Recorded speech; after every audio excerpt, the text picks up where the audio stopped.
So there's a phenomenon that goes on in the spiritual world, in the energetic world, where we have things that come across. We have eclipses, we have Lion's Gate portals, and for some reason the August one has become a very, very popular, when really we have 01, 01, 02, 02, right? Every month has one of these numbers that line up. But what if all of this aligning that you're doing isn't really taking you closer to what you want, but really it's taking you farther away without even knowing it? What if all of your attempts of trying to line up with this energy is really just a detour from what your soul is asking for what your higher self is asking for? My name is Tanya, and we're going to dive into whether or not you're balanced in this topic. And I'm going to show you why balance is the key to tapping into this incredible, incredible power that you have to design your reality the way you want it. And this is not manifesting. This is not raising your vibration or creating a new identity. This is about coming from the depths of who you are and really knowing what it takes to master reality. So anytime we're looking at anything, we have two states of being, and they're called lots and lots of different things. We can have fear and love. I've heard it described as primal and spiritual. I've heard it described as 3D and 5D. I've heard it described as negative and positive. Low consciousness, high consciousness, human self, soul self. It doesn't matter what you call it. It matters the state of being that you're in.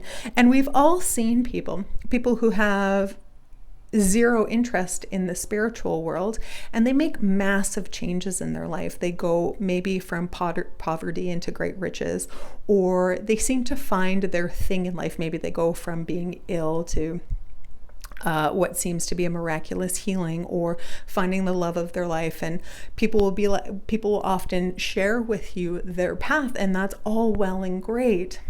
But what they're missing is one key thing, and that's that they balanced their energy without even knowing it. And they've mistaken the steps that they've taken for the thing that got them results. So when we're looking at these two things, I'm going to describe them as fear and love, and there's a bridge in between the two when we're looking at this and where your state of consciousness is. So your state of consciousness means your awareness of how much influence you have over reality. It's your remembrance and your knowing about how your thoughts, when they're accepted thoughts and they're emotionally processed by you and they're purposefully directed, and you're aware of this state of being, on how much influence you have over the reality around you. I'm not talking about conceptually comprehending this. It's not about, oh, I heard that I'm the creator of my reality. I heard that I can quantum leap. It's about knowing something. And knowing something is vastly different than conceptualizing it.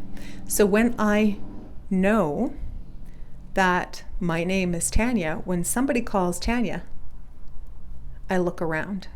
If I heard that my name was Tanya, it'd probably take a couple of seconds for me to catch on to that. Like when you're with your best friend somewheres and you guys switch your name, right? You're like, oh, I'm going to tell the substitute teacher my name is Betty instead of Tanya. And then you switch your names and it takes you a second to catch on. It's kind of like that. Or one of my favorite stories, when I was about 10, I saw a newspaper article that talked about having babies in water. And instantly in the 90s, I was like, that's how I'm going to have my babies. I knew it. Like, I knew it right. I didn't even know I wanted kids, but I knew that's how I was going to have kids, was in water. And when I shared this with my mom and my sister at the time, they were like, you can't have your babies like that. They'll drown. And I knew that I was going to do this so much that when I looked at them, all I could think of was, you two have no idea what you're talking about. And it was this weird moment because I was I was certain that I was more intelligent than both of them at that time. Like, I knew it so deep down. There was nothing that could convince me it was anything other. And I did. I went on to have my babies in water, and it was the most brilliant experience, just like I knew it would be. But I knew it. You couldn't convince me otherwise. And that's part of what knowing is like. So when we are experiencing something from fear, fear means separation from your own identity as the creator of your reality. This is different than manifesting. So a lot of times people consider manifesting to be something special you do, right? Oh, I manifested that. Oh, I manifested that. Oh, I manifested that. When something cool comes into their life. Manifestation is a byproduct of experiencing the human life. It's always happening no matter what you're doing. You don't have to think about it. You don't have to try for it. It's an automatic process that's set up for you, like blinking is set up for you, but even more so because that's just how this planet works. It's about directing your thought, your emotion, and your perception on this planet. And that's what we're here to master. And when you're in fear, you're separate from that remembering. You're separate from that remembering, and you go out and you do things and you try, or you figure out. Maybe there's control. There often is giving your power away. If I take this course, this will do it for me. That will get me there. Right? If I do something out there, then I'll produce the results I'm looking for. And you can create your life this way. In fact, it's a piece of the puzzle that we all come up through. We all experience this on our path here on Earth, and what it's like to create things outside of you. There's nothing wrong with it. It is more work, but you can have a wonderful life. Friends, you can have happiness, some kind of struggles, but for the greater part of it, it'll be fine. But there's a point in everyone's journey where they desire to know themselves as the intentional creator. And so you come back into balance with your soul, with your own quantum signature, and remember that it's my focus. It's my responsibility. It's my ability to focus who I am and put what I am into the world so that it reflects back to me who I am. And the thing that stops people in the middle is this area of bridge consciousness. Now, this is where we stop judging who we are, where we come back into remembrance, and where we take our power back. Instead of having it out there, we bring it back here.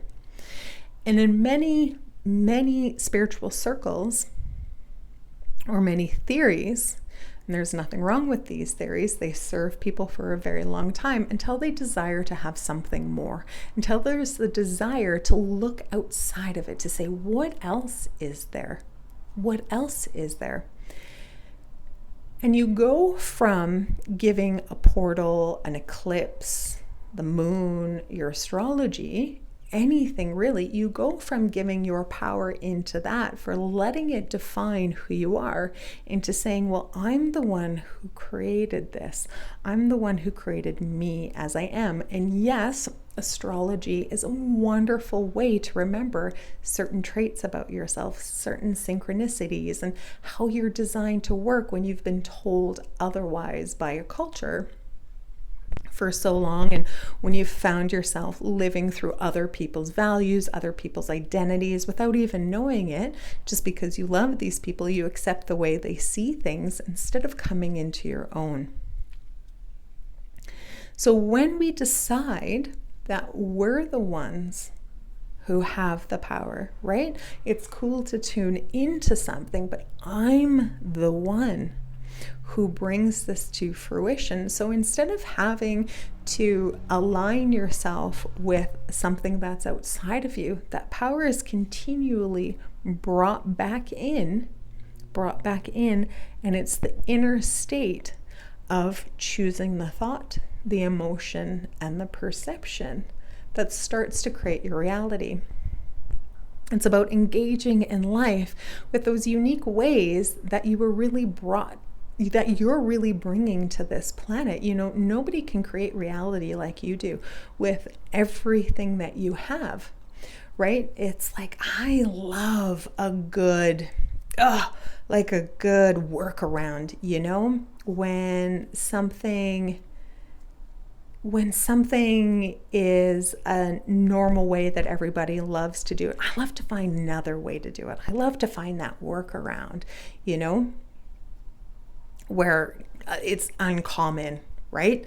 It lights me up. It's super fantastic.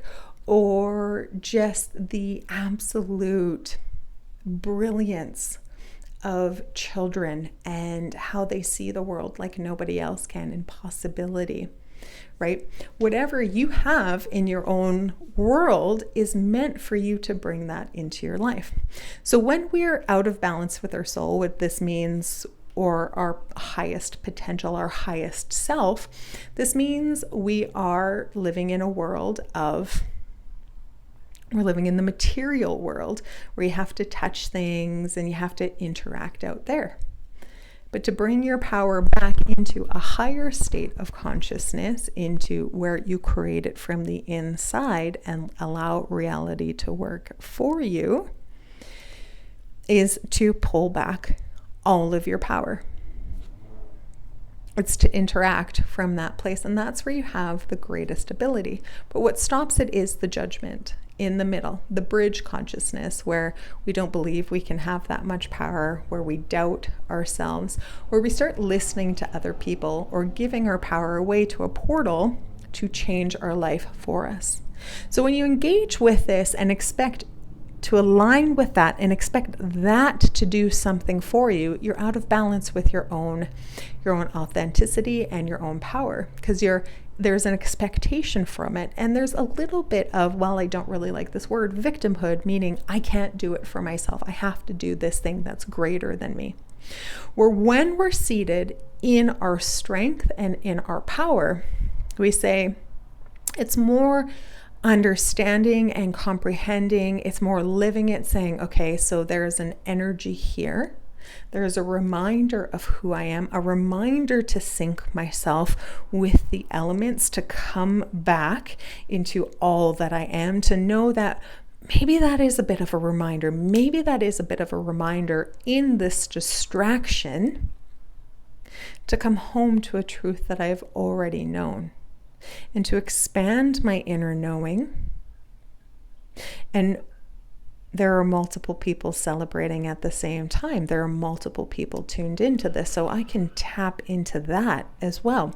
I can tap into that power that's within me to remind me, and use that to reflect this for me. So it's subtle, but it's slightly different. And there's a couple of different ways we get unbalanced. As an all-powerful being, when you unbalance your energy, your male and your female energy split instead of being one, right? Instead of being one with the wonderment of the world, with the magic of the world, they kind of split. And here we find all kinds of things.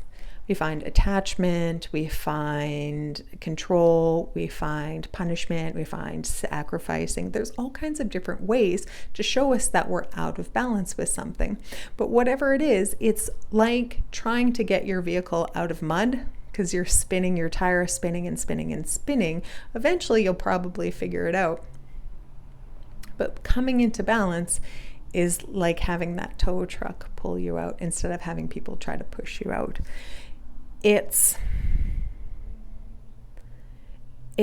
the thing that when you address it, stuff starts to flow. You'll end up in a slipstream of energy, because once we come back into balance with our power, once we unify that again, the universe will open up a spot for you to follow and just kind of navigate that path. And you get to say yes to it, or you get to say no to it, being afraid of it. But it's something just for you to follow. Once you balance that, once you come back into all that you are. I hope all of this made sense to you. If not, throw some questions down below so I can explain it a little bit more and explain it on a deeper level.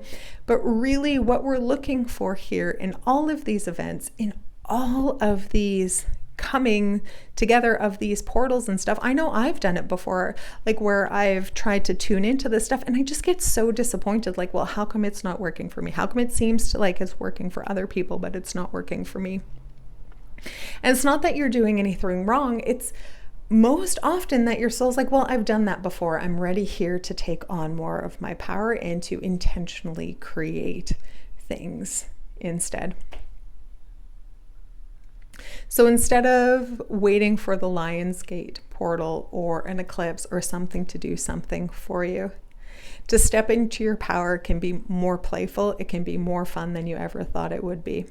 And to notice what you're doing with yourself, to notice, well, am I giving this my power? How can I give this self to me today? How can I play this role? How can I become what it is that I desire, that I'm choosing in my life? And when you start to have more fun with things is when you'll notice they'll balance a lot easier for you. Games are the fastest way to reprogram your energy, your mind, and the world around you, as well as step into everything that's here for you. I hope you enjoyed this as much as I did. I absolutely love sharing these things with you. And as always, ask questions. Let me know. I can't wait to take this deeper. Thank you for being here. Thank you so much. I love you, and I'll see you next time.